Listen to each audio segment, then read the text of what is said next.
Evan! It's back on!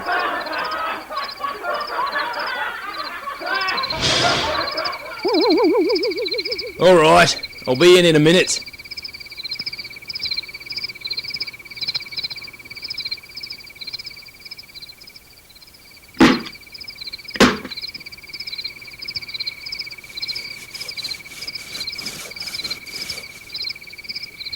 You want some of this joint?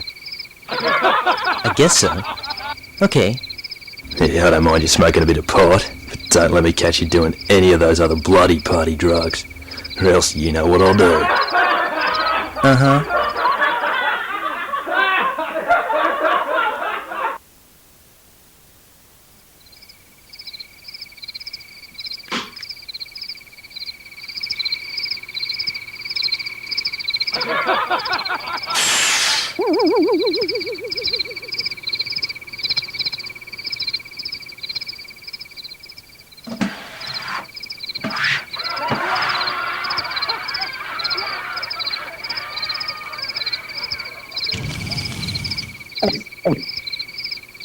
And this is the other thing that I miss, living in the city, looking at the stars.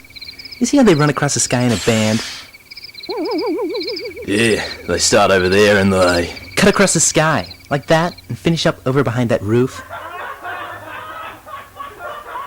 Uh-huh. You know how there are heaps of different types of galaxies? Like there are spiral galaxies, cluster galaxies, and, well, anyway, we're in a spiral galaxy. In the spiral galaxy, there are these strings of solar systems and stars that radiate out like tentacles from the hub on a linear plane. Our solar system's on the outer edge of one of those tentacles, and that band of stars that run across the sky, the Milky Way, that's our view from Earth, looking back towards the center of the galaxy.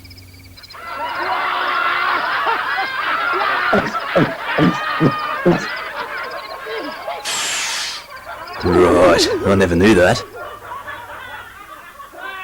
Yeah, well, that's what they taught me in science at school.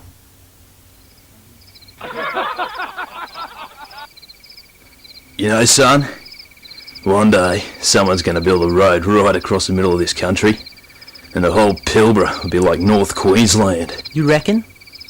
For sure, mate. For sure.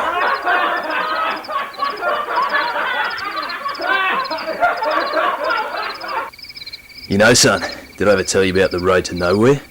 No? You see, there's this road up north, out bush, towards the Gascoyne region. They built it to service the mines out there. It's called the Road to NoWhere. Why is it called the Road to NoWhere? Well, it's called the Road to NoWhere because that's where it takes you. Out to the middle of bloody nowhere. I ain't kidding you, mate. There's absolutely nothing to see out there but red dirt and bloody boongs. I don't know how those abos can stand it out there in the desert. Because it's so friggin' hot during the day. So hot that it's best to drive the road to NoWhere at night time, when it's freezing cold. Yeah, so anyway, one night I was driving the conch truck out to Shea Gap. I'm driving along. The road to NoWhere, you see, it's really shithouse bumpy, because they never do any maintenance work on it, like grade it and fix any of the potholes or anything. Well, I'm bouncing along and my headlights don't work properly, because they're busted, so they only shine on low beam for starters. Yeah, so I had to go slowly. But then I hit this huge freaking pothole, and the jolt makes one of the bastards switch off. So I start going even slower, until I hit another pothole, and it makes the other one switch off too. So I got no headlights now. What time was it?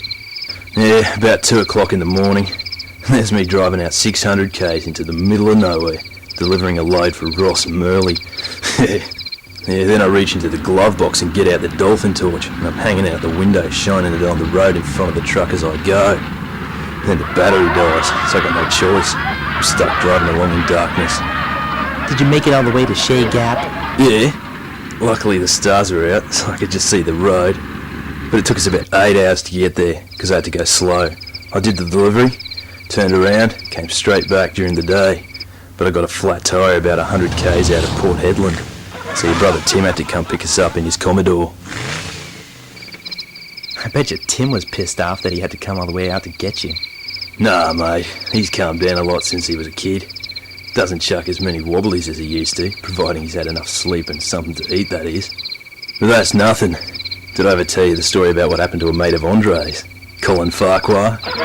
He was supposed to be driving out to deliver a load to Marble Bar, but he took a wrong turn and he wound up on the road to NoWhere by mistake, in the big truck pulling 3 trailers.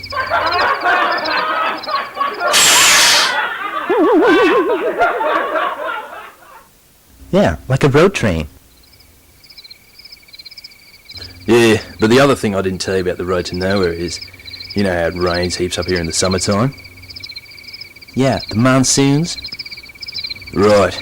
Anyway, the thing about this road to NoWhere is that the water table's really high and the land's right level with the sea. It makes the ground too salty to absorb the water, so when it rains, it floods for miles around.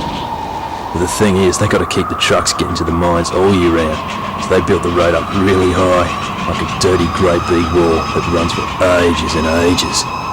So anyway, Farquhar, he's been driving for hours and he's seen nothing for miles.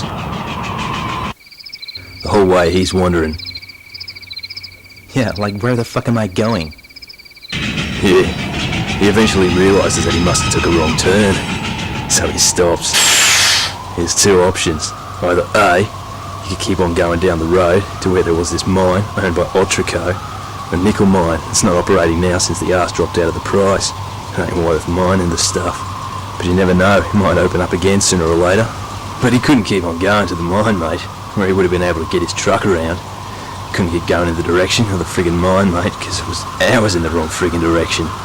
And as is, his boss would have already been spewing. So the mug decides to take option B and do a Yui. Right where he was. But the road was just too skinny and too high. He would have got about halfway around before his back trailer would have been off the edge. And mate, the trailer slid down the embankment. Weight. Oh, the weight of it lifted the cab right off the road, flipped it over and squashed it flat in the dirt.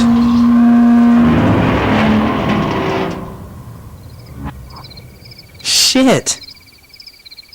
They were hosing him out of there, mate. Jesus Christ. What a way to go.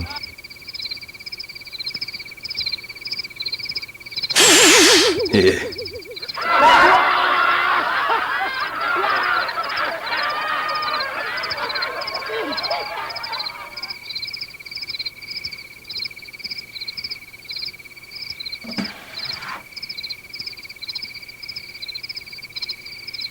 Anyway, I'm going to go inside and watch TV.